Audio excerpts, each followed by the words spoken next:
El Señor les bendiga, mis hermanos. Bienvenidos todos en esta mañana a la casa de Dios. Ciertamente, pues, hoy echando de menos a unos cuantos, ¿eh? Yo sé que todavía estamos en el remate de las vacaciones y sé algunos que no están aquí, sé dónde están en este día, ¿verdad? Y donde quiera que estén nuestros hermanos, pues que Dios les use y que llegue también para ellos, ¿verdad? Esa bendición fresca de parte de Dios. Un par de cositas antes de compartir la palabra. Quiero dejarles saber a todos que aquí adelante tenemos las guías de votación para los que a veces quieren tener información.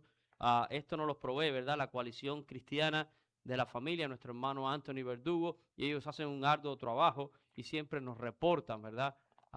Para que podamos tener un mejor criterio a la hora de ejercer nuestros derechos como ciudadanos. Usted la puede llevar y la puede usar. También queremos dar nuestras condolencias, ¿verdad? A nuestro hermano Ezequiel por la partida de su tía. Ella partió, ¿verdad? Fue el viernes, de viernes para sábado ahí, ¿verdad? Así que recibe, hermano, pues nuestro cariño, ¿verdad? Y nuestro abrazo. Y también nuestro hermano Ezequiel nos deja saber que tienen algunos muebles disponibles, un jueguito de sala y un jueguito de comedor, creo, bastante nuevos. Así que si algún hermano sabe de una persona que tenga necesidad, ellos tienen necesidad de vaciar ese apartamento, así que pueden ver a nuestro hermano Ezequiel. Bueno, hoy voy a compartir con ustedes un tema que le he titulado Amigos de Fe. Y hemos leído, ¿verdad?, esta historia del paralítico que lo entran por el techo. Estoy seguro que no es la primera vez que usted ha escuchado esta historia, la habrá leído en sus lecturas devocionales, probablemente ha escuchado sermones acerca de este pasaje o también ha sido tema de clases de escuela dominical. Y me alegra si usted ha escuchado. No vamos a inventar nada nuevo en esta mañana, solo queremos sumergirnos en la palabra.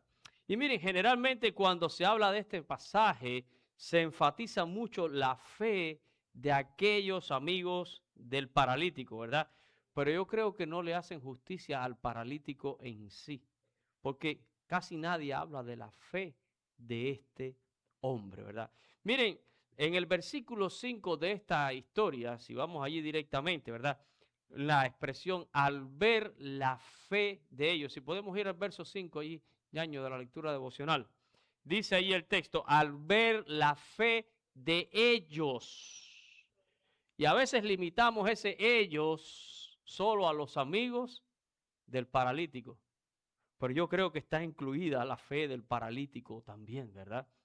Sin embargo, dice Jesús, cuando ve la fe de ellos, hijo, tus pecados te son perdonados. Y eso se lo dijo no a los amigos, se lo dijo precisamente a quién, al paralítico, ¿verdad? Y esta declaración nunca hubiera sucedido, nunca hubiera ocurrido si Jesús, que conoce el corazón del hombre, no hubiera visto el corazón de aquel paralítico, ¿verdad? Si no hubiera visto fe en el corazón de este hombre. Pero yo quiero que miremos esta historia más de cerca, ¿verdad? Y miremos el contexto del pasaje y entendamos las ideas que Marcos como evangelista está tratando de transmitirnos, ¿verdad? En el capítulo 1, y voy a hacer ahora un poco de la historia, del contexto de este pasaje, ¿verdad? En el capítulo 1 del Evangelio, Marcos progresa rápido en su historia. Comienza hablando de la predicación de Juan el Bautista, y usted lo puede ver allí si va a su Biblia. Anuncia la llegada de Jesús, Juan el Bautista. Luego nos cuenta del bautismo de Jesús en el Jordán. Luego nos habla de la tentación de Jesús en el desierto. Y todo esto apenas en los primeros 13 versículos de su evangelio. Así que en un espacio muy corto, Marcos hace un gran resumen. Pero ya a partir del versículo 14 del capítulo 1 comienza a describir el ministerio público de Jesús y cómo Jesús comienza a llamar a sus seguidores. Y ya en Marcos capítulo 1 y versículo 21, pues ubica a Jesús en Capernaum. Y entraron en Capernaum y los días de reposo entrando en las sinagogas enseñaban. Los que han viajado a Israel saben que hemos visitado siempre estas ruinas, ¿verdad? De Capernaum. Ellos en hebreo le llaman Cafarnaum, ¿verdad? Pero nosotros le decimos Capernaum en español. Bueno, pues este es el pueblo que toma a Jesús como el centro de su base misionera, ¿verdad? Una vez que sale de Nazaret.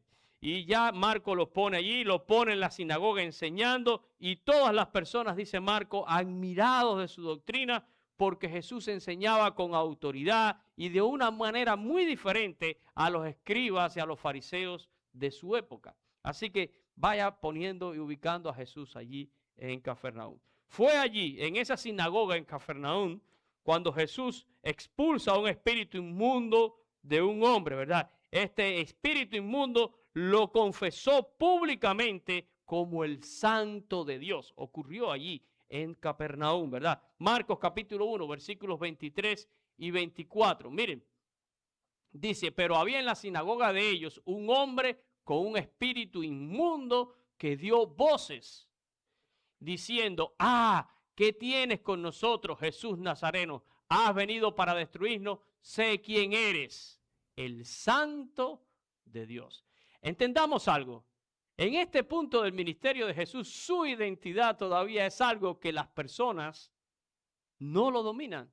Las personas no saben quién es Jesús. Lo tienen como un rabino, lo tienen como alguien que tiene discípulos, lo tienen como alguien que ya sabemos que enseña de una manera diferente, pero las personas no han llegado a esta conclusión de que Jesús es el Santo de Dios. Sin embargo, este espíritu inmundo que es expulsado de este hombre allí en esa sinagoga en Capernaum, dice esto, y Jesús les reprende y le manda a callar, pero dice que el hecho fue notorio a todos y también se asombraban discutiendo entre ellos, intrigados en el sentido de ¿con qué autoridad este hombre puede hacer estas cosas? Que aún los espíritus inmundos le obedecen. Y dice Marco que la fama de Jesús comenzó a difundirse por toda la Galilea. Estamos hablando del norte de Israel, ¿verdad? Todo lo que está alrededor del mar de la Galilea. Sí, así que yo creo que si en esa reunión hubiera alguien que hubiera tomado un video con un celular, imagínense, en aquella época eso no existía, ¿verdad? Pero si alguien hubiera tomado un video de ese momento de Jesús expulsando, ¿verdad?, un demonio y lo hubiera subido a las redes, se hubiera vuelto viral. La Biblia dice que la fama de Jesús se extendía. Luego nos narra Marco que Jesús sanó a la suegra de Pedro. Y este es un hecho que todavía los teólogos lo siguen discutiendo si es la razón o no por la que Pedro después negó 3 veces a Jesús. No, eso es una broma, ¿verdad? Pero ciertamente el Señor sana la suegra de Pedro. Y esto desencadenó en que llegada la noche de ese mismo día, dice que la gente fue todo el mundo para la casa de Pedro. Miren, los que han visitado Israel y han ido allí a Capernaum, hay toda una catedral, una iglesia, algo así, construida que parece un ovni, ¿verdad? Parece un ovni, y está construida sobre unas ruinas específicas allí. Capernaum es todo ruinas. Están las ruinas de la sinagoga y las ruinas de muchas casas. Pero esa iglesia está construida sobre esa casa porque se dice que por arqueología se comprobó, y yo creo que a veces un poco más de tradición, lo que no sea, que era probablemente la casa de Pedro en Capernaum, ¿verdad? Bueno, pues a esa casa empieza a llegar toda la gente por la noche y dice que traían a todos los enfermos, a todos los endemoniados, y que esa noche Jesús sanó a muchos enfermos, que esa noche Jesús sacó fuera muchos demonios, ¿verdad? Pero no los dejaba hablar. Marcos capítulo 1 y versículo 34 dice, y sanó a muchos que estaban enfermos de diversas enfermedades y echó fuera muchos demonios y no dejaba hablar a los demonios. ¿Por qué? Porque los demonios lo conocían. Los demonios conocen a Jesús. El diablo conoce a Jesús. ¿Se acuerdan de aquellos famosos hijos de Exeba, un principal de los fariseos que hacía encantos y cosas y conjuros? Y cuando dijeron, te conjuramos en el nombre de Jesús, ¿verdad? El que predica a Pablo, ¿qué le dijeron los demonios? Jesús, yo sé quién es. Y a Pablo lo conozco, pero a ti no te conozco, ¿verdad? Pero los demonios ciertamente conocen quién es o cuál es la identidad de Jesús, ¿verdad? Jesús no deja que ellos hablen porque Jesús no quiere que ellos revelen quién es Él, ¿verdad? El otro demonio había dicho, tú eres el santo de Dios, ¿verdad? Así que esto, algunos dicen, las cosas serían más fáciles, ¿verdad? Para todos nosotros si los demonios empezaran verdaderamente a proclamar quién era Jesús, la verdadera identidad de Jesús. Todos creerían, algunos dirían, esto sería más fácil, ¿verdad? Pero Dios dice que quiso salvar al mundo por la locura de la predicación del evangelio. Y se trata de fe. Se trata de fe en Jesús, ¿verdad? Así que ante una declaración igual sobre su identidad, Jesús le preguntó en una ocasión a Pilato, y vamos a leer allí en Juan capítulo 18 y versículo 34, porque a veces es más fácil, o hay personas que creen que es más fácil, valga la redundancia, creer en Jesús por lo que dice otro y no porque ha llegado una convicción al corazón. Yo quiero creer porque fulano cree. No, pero tú tienes que creer porque tú estás persuadido de quién es Jesús. Miren, Jesús tuvo esta interacción con Poncio Pilato en el final de su vida, ¿verdad? Antes de ser condenado a la cruz. Pero Jesús le respondió a Pilato y le dijo, ¿dices tú esto por ti mismo o te lo han dicho otros de mí? Y qué interesante, porque la pregunta que le hace Pilato, ¿eres tú el rey de los judíos? Al final todo se resume, ¿estás persuadido tú de eso o es que te lo han dicho de mí? ¿Cuántas personas hablan de Dios? ¿Cuántas personas hablan de Jesús? Porque oyen a otros hablar, pero ellos no están persuadidos de quién es Jesús. Pero Jesús busca, ¿verdad? Gente que desarrolle fe en Él, porque llegan a ese convencimiento, quién es Él y lo que Él ha hecho para uno. Luego, Marco, y estoy todavía en el contexto del pasaje, no he llegado al pasaje todavía, ¿eh? Luego Marco nos dice que al día siguiente de esa noche allí en casa de Pedro, donde vinieron tantas personas, Jesús salió muy temprano a un lugar desierto a orar. Y allí le buscó Simón y lo trataba de persuadir de que, oye, regresa, ¿verdad? Entremos otra vez en la aldea, en Capernaum. Porque todo el mundo te está buscando. Y usted puede imaginarse, la gente ya empiezan a oír de Jesús y empiezan a venir de todas las aldeas de la Galilea buscando a Jesús. ¿Y dónde está Jesús? Está en Capernaum, pero Jesús había salido. Y Pedro está tratando de decirle, oye, vámonos otra vez para Capernaum, ¿verdad? Porque la gente te está buscando. Pero Jesús le dice que no, que él tiene que ir a otros lugares vecinos porque allí también tiene que predicar la palabra de Dios. Y dice, para esto es que yo he venido. Y Marco nos dice, ¿verdad? Que Jesús predicó por todas las sinagogas en la Galilea, incluyendo una que se ha descubierto recientemente en el pueblecito de Magdala. Se encontró una sinagoga, los restos de una sinagoga del primer siglo. Y cuando uno está ahí, uno puede asegurar, de acuerdo a lo que dice Marcos, el Señor estuvo en este lugar. Son de esos poquitos lugares que uno puede asegurar, Cristo estuvo aquí, el Señor estuvo aquí. Porque la Biblia dice que predicó por todos esos lugares, ¿verdad? Y esa es su función. Él dice, para esto yo he venido. Si recordamos sus palabras en la sinagoga de Nazaret, y nos recuerda Lucas, ¿verdad? Capítulo 4, versículos 18 y 19. Jesús dijo, el Espíritu del Señor está sobre mí, por cuanto me ha ungido para dar buenas nuevas a los pobres, me ha enviado a sanar a los quebrantados de corazón, a pregonar libertad a los cautivos, vista a los ciegos, a poner en libertad a los oprimidos y a predicar el año agradable del Señor. Así que Jesús está haciendo lo que Él está llamado a hacer.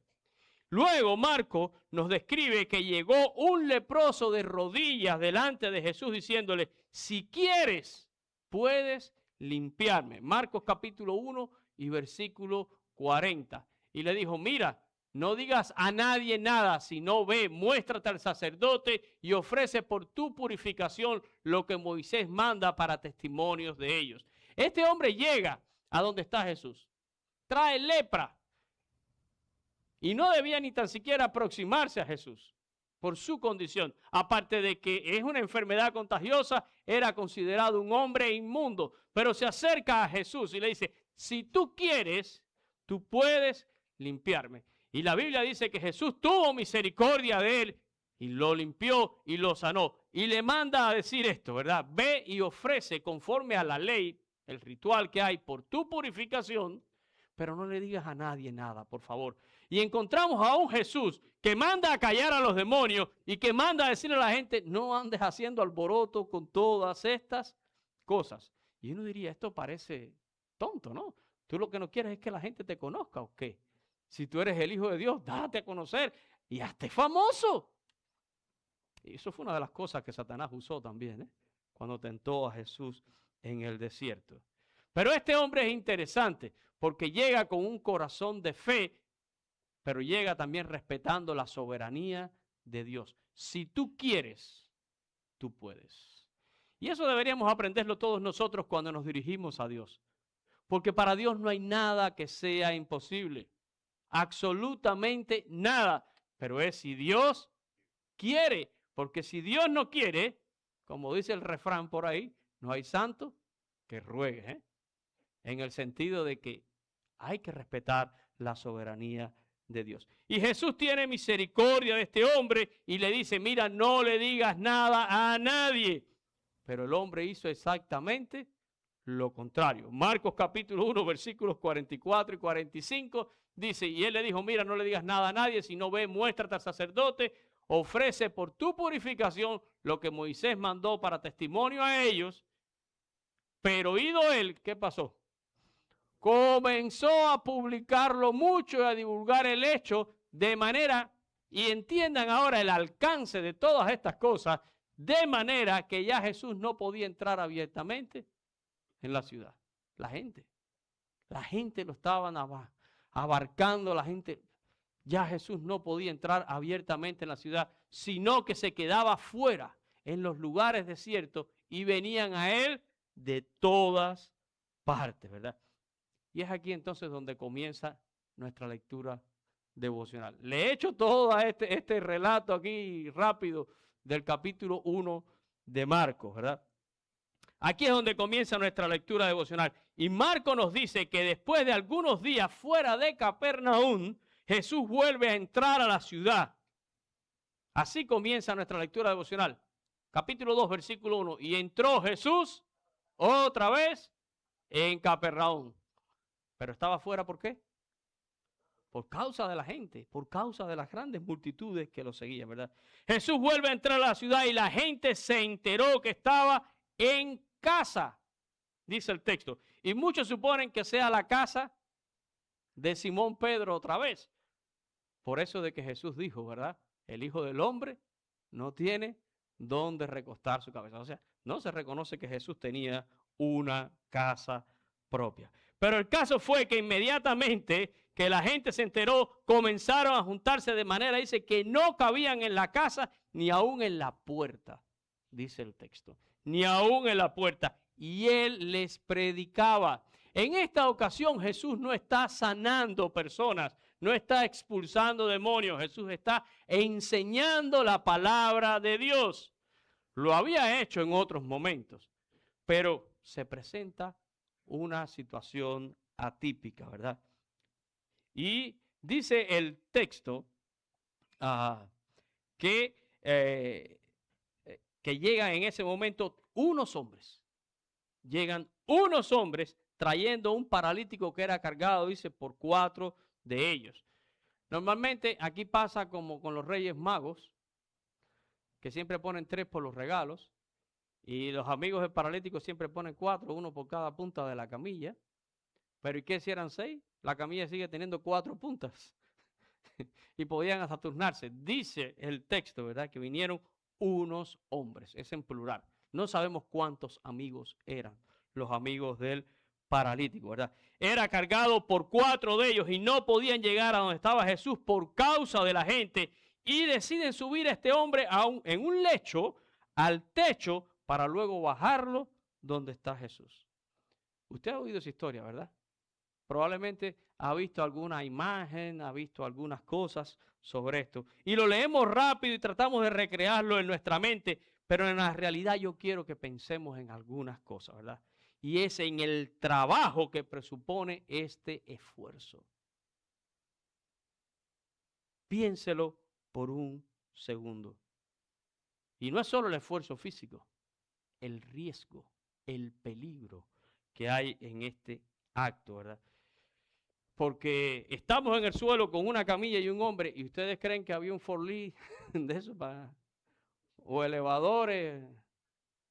Habría quizás una escalera muy rudimentaria. Imagínense, y no era que habían 5 escaleras, habría una escalera. Imagine por un segundo el trabajo de subir una camilla, un lecho, con un hombre a un techo. No era una tarea fácil. No era una tarea fácil, pero además es el riesgo que lleva a esta acción. ¿Y si se les cae el paralítico? Porque, ¿cómo sería eso, verdad? Inclina, oye, sube, aguanta. ¿Usted ha cargado alguna vez algo muy pesado entre varios amigos? Oye, espérate, afloja, espérate, que me quedó el dedo trabado.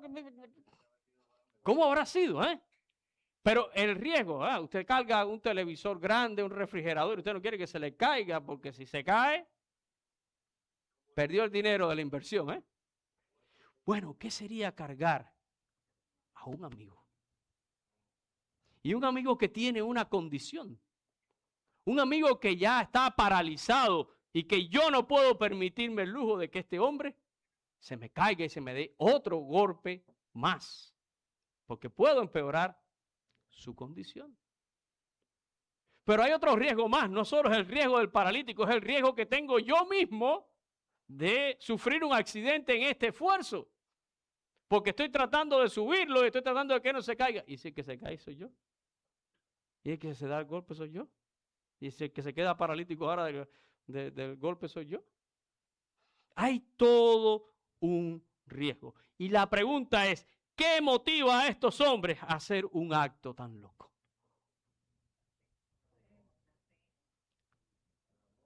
Yo creo que la fe, pero yo también creo que el amor, ¿verdad? La lógica no puede explicar un acto como este, ¿verdad? La lógica diría, es mucho riesgo, no hay garantía de que esto va a funcionar porque no tenemos ninguna garantía. Si lo vamos a ver desde el punto de vista lógico, no tenemos garantía de que este hombre va a ser sanado. No hay garantía y el riesgo es muy alto. El riesgo es muy alto. Solo la fe justifica un acto así. Fe. Y no la fe de los amigos. También es la fe del paralítico, ¿verdad? La fe de ellos que Jesús ve, como dice el texto, al ver la fe de ellos. Miren, el paralítico si no tuviera fe, podría haber dicho, por favor, no podemos entrar, ¿verdad? Regrésenme a mi lugar, yo no voy a hacer esta locura, ¿verdad? Porque capaz que me caiga y mi situación sea más grave. Los amigos podrían decir, bueno, hicimos todo lo posible, te trajimos hasta aquí, pero mira, esto está así de gente, no se pudo, ni modo, hay que regresarte a tu lugar, ¿verdad? Podían haberlo dicho. Pero repito, ¿qué motiva tanto al paralítico como a sus amigos a hacer esta locura? Solo la fe en que Jesús lo puede hacer. Solo la fe en que en Jesús está la respuesta a lo que ellos, y ahora sí los voy a poner a todos, a lo que ellos consideran es el peor problema de este hombre, ¿verdad? ¿Cuál es el peor problema de este hombre? ¿Cuál era el peor problema de ese paralítico? El pecado. Pero a los ojos de todo el mundo, ¿cuál era la idea de ellos. ¿Cuál es el peor problema de este hombre? La parálisis, ¿verdad? Miren, en la mentalidad judía, una enfermedad como la parálisis era la consecuencia directa del pecado. Esto es mentalidad del judaísmo, ¿verdad? Juan capítulo 9, versículos 1 y 2. ¿Se acuerdan este joven que era ciego de nacimiento? Dice, al pasar Jesús vio a un hombre ciego de nacimiento y le preguntaron sus discípulos diciendo, Rabí, maestro, ¿quién pecó? ¿Este o sus padres para que haya nacido ciego? Mentalidad. Si nació ciego es porque hay alguien, ¿verdad? Que aquí ha cometido. Ellos tenían sus dudas, ¿fue él o fue su padre? ¿Qué pasó, verdad? Si leyéramos, y no solo es una mentalidad judía, es una mentalidad del ser humano en sentido general. En Hechos capítulo 28, los versículos 3 y 4, cuando Pablo naufraga y llega a la isla de Malta, después de haber sobrevivido una tormenta terrible, fue a recoger leña para encender un fuego y calentarse, y dice que se le prendió una víbora, ¿verdad? De la mano. Entonces, habiendo recogido Pablo algunas ramas secas, las echó al fuego y una víbora, huyendo del calor, se le prendió en la mano. Y miren lo que dijeron los habitantes de Malta. Dice, cuando los naturales vieron la víbora colgando de su mano, se decían unos a otros, ciertamente este hombre es homicida, a quien escapando del mar, la justicia no lo deja vivir. Como diciendo, lo menos que puede ser este hombre es un asesino, ¿eh? Porque, óigame, de salvarse de una tormenta de 14 días sacudiéndose en un barco y por fin llegaste a tierra y dices, me salvé. Y nada más llegas y pones un pie en tierra y se te prende una víbora venenosa. La gente dice, no, este hombre, de verdad que la deuda que tiene es grande porque no puede vivir, ¿verdad? ¿Acaso usted no escucha decir en nuestros tiempos, eso le pasó como castigo por lo que ha hecho? Nosotros pensamos de alguna manera igual. Así que una enfermedad tan grave como la parálisis que padece este hombre, tiene que ser que Dios está muy, pero que muy enojado con este hombre. Muy, pero que muy enojado, ¿verdad? Ahora, teológicamente, y de acuerdo a la palabra de Dios, la muerte y la enfermedad son resultado directo de la caída del hombre. Lo son, ¿verdad?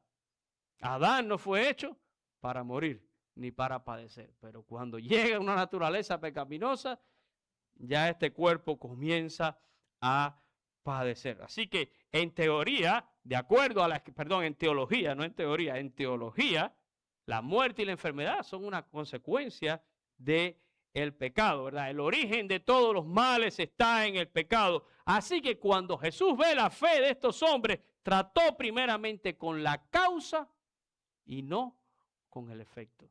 Porque el mayor problema de ese hombre no era su parálisis. El mayor problema de ese hombre era su pecado, ¿verdad? Tanto el paralítico como los amigos fueron buscando a Jesús y buscaban en Jesús una sanidad física.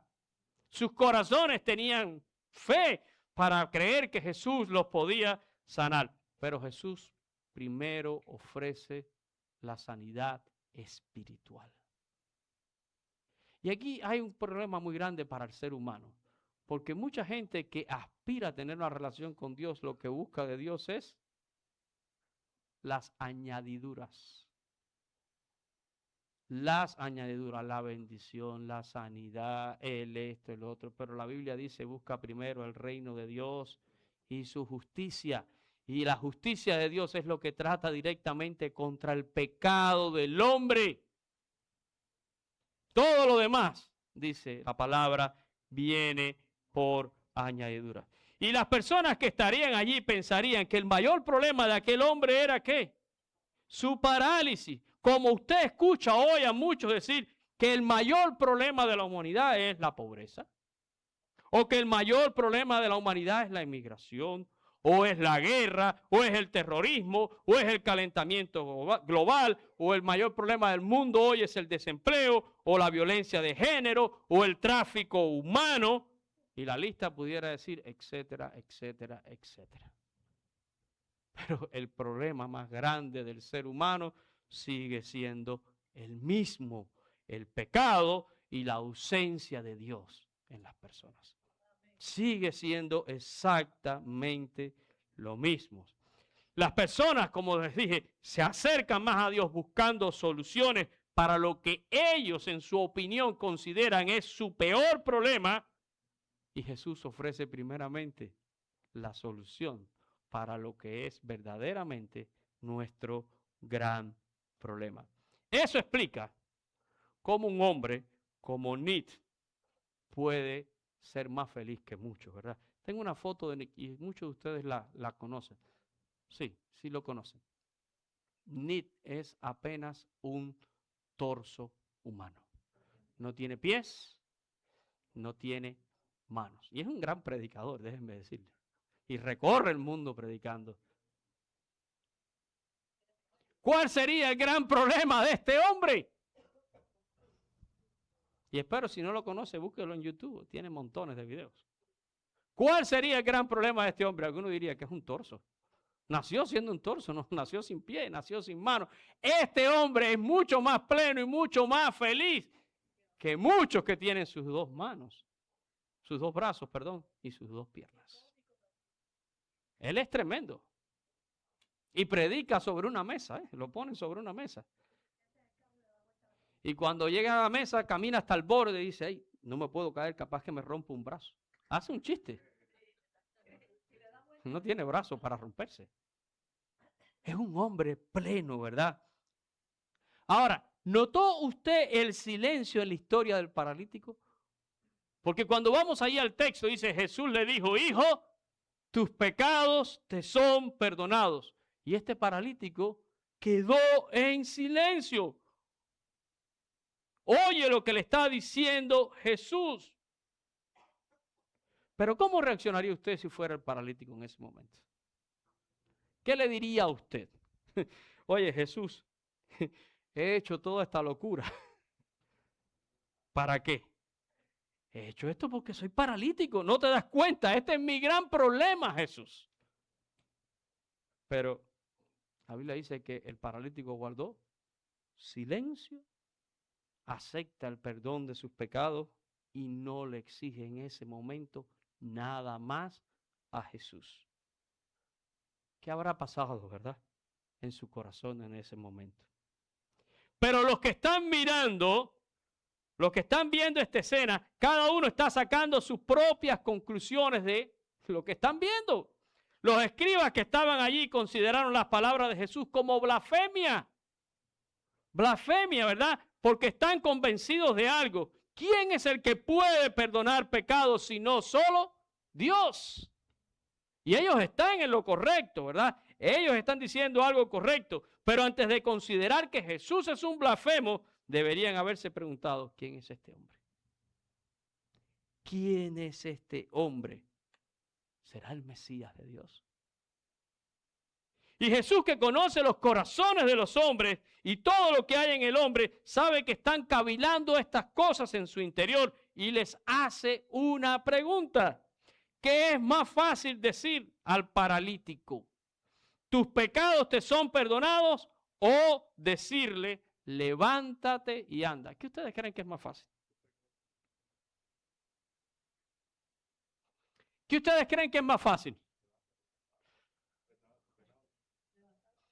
Decirle al paralítico, tus pecados son perdonados, o levántate y anda. ¿Qué será más fácil? Todo el mundo dice, levántate. Ah, tus pecados te son perdonados, ¿verdad? Bueno, la clave de esta pregunta está en la palabra decir. Porque decir, podemos decir lo que querramos decir, ¿verdad? Decir cualquier cosa, eso es fácil. Pero lo que está preguntando Jesús se debate entre lo visible y lo invisible.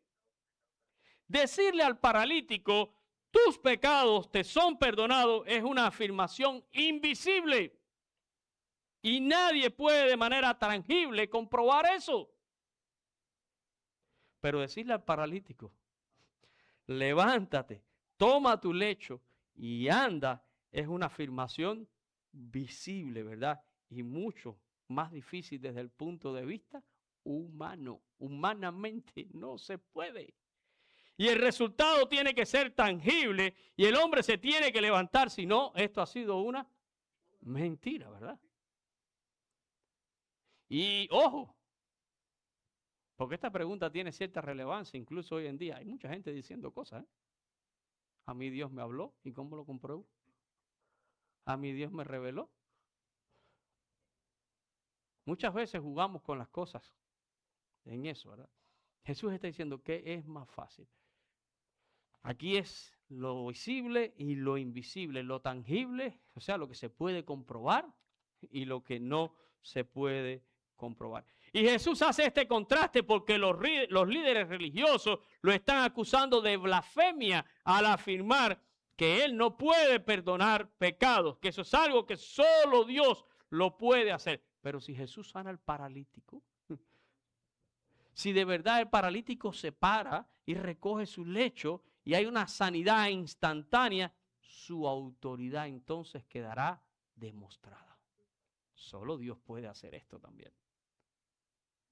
Y si yo hago esto, ustedes entenderán que puedo hacer lo otro. Por eso lo que afirma Jesús en el versículo 10 y 11, vamos a leerlo.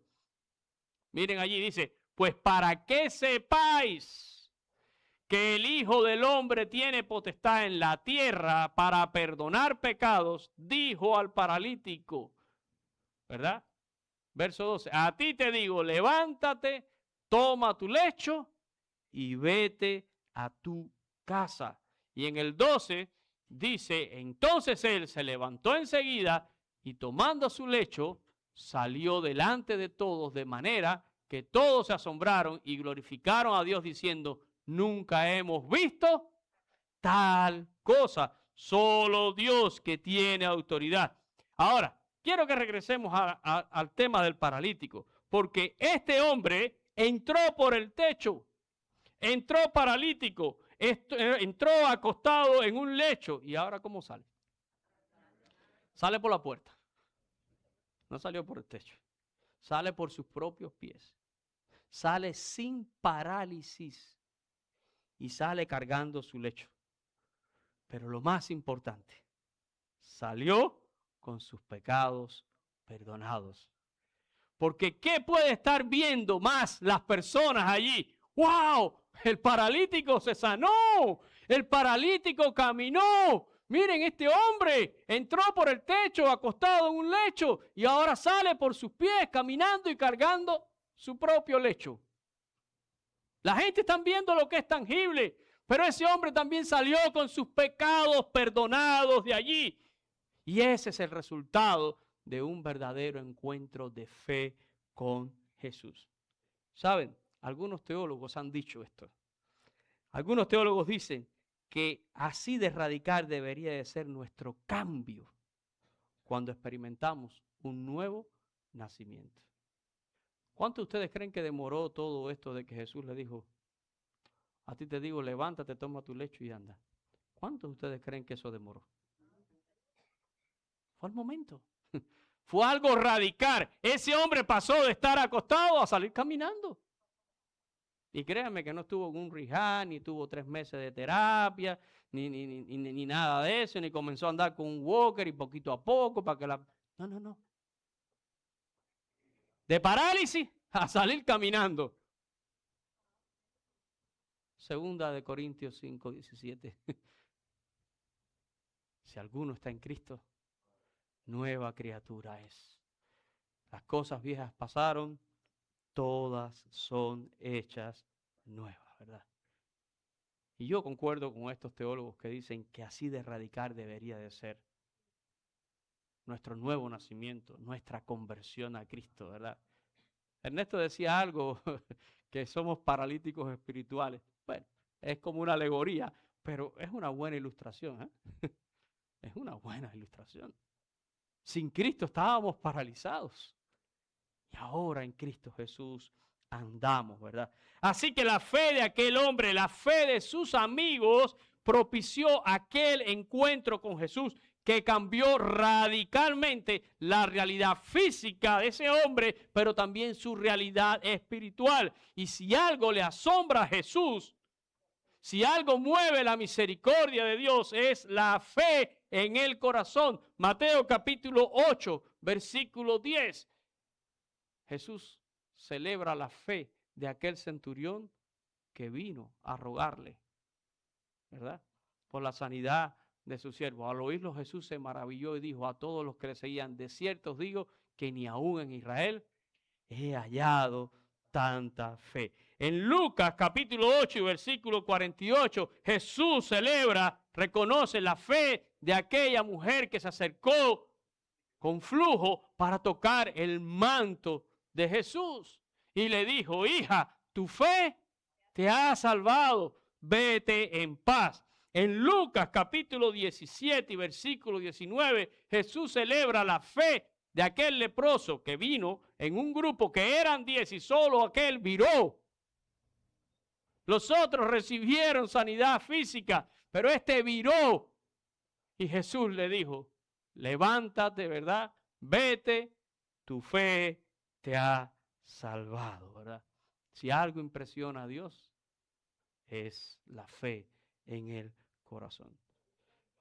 Sin fe es imposible agradar a Dios. Así que es esa fe la que produce el cambio radical en nuestras vidas. Y tú que me escuchas, hermano mío, en esta mañana, tú que escuchas esta palabra, ¿tienes tu fe en Jesús? ¿Tienes tu fe en Jesús? Mire, esta historia de amigos de fe nos pone en dos escenarios posibles. Nosotros podemos ser el paralítico que necesita ser llevado a Jesús, porque necesito a Jesús. Pero también nos pone en el escenario de los amigos que podemos llevar a otros a Jesús. Y aún hay una tercera posición en esta historia. Podemos ser como los fariseos que estamos viendo el show y estamos ahí cavilando en nuestro interior y no queremos reconocer verdaderamente lo que ha hecho Jesús. Yo creo que a mí me hablaron de Jesús y agradezco a la persona que me habló de Jesús, y probablemente usted le ha hablado de Jesús a otros, ¿verdad? Qué bueno es tener amigos de fe, amigos que creen en Jesús, amigos que están dispuestos a acompañarme y llevarme a Jesús, en las buenas y en las malas también, ¿verdad? Así que piénselo, usted tiene amigos de fe y usted puede ser también un amigo de fe. Vamos a orar en esta mañana. Padre, te damos gracias, Señor, por tu palabra. Gracias por esta historia, Señor, que nos conmueve, esta historia que nos habla de estos hombres que cargaron a este paralítico y aún lo hicieron descender delante de Jesús. Y tanto el paralítico como los amigos tenían fe en su corazón de que Jesús podía hacer algo por este hombre, algo por aquello que ellos consideraban que era el peor problema que tenía aquel hombre. Pero Jesús enseñó que el peor problema del hombre no es una enfermedad. Nuestro peor problema es el pecado que nos separa del Dios eterno. Todo lo demás es consecuencia del pecado. Todas estas situaciones. Y Jesús, al ver a este hombre, fue movido a misericordia. Y Jesús perdonó sus pecados. Y Jesús lo sanó de su parálisis. Como nos ha sanado a nosotros de tantas cosas. Pero primeramente de nuestra alma, Señor, porque te necesitamos a ti. Pero no podemos acercarnos a ti por la fe de otra persona. Necesitamos desarrollar fe, cada uno de nosotros. Que no nos pase como a Poncio Pilato, cuando Jesús le preguntó: ¿dices esto por ti mismo o porque otros te lo han dicho de mí? Señor, debemos confesarte en cada momento. ¿Quién eres tú? Tú eres el Santo de Dios, el Hijo de Dios, que vino a este mundo para salvar a los pecadores.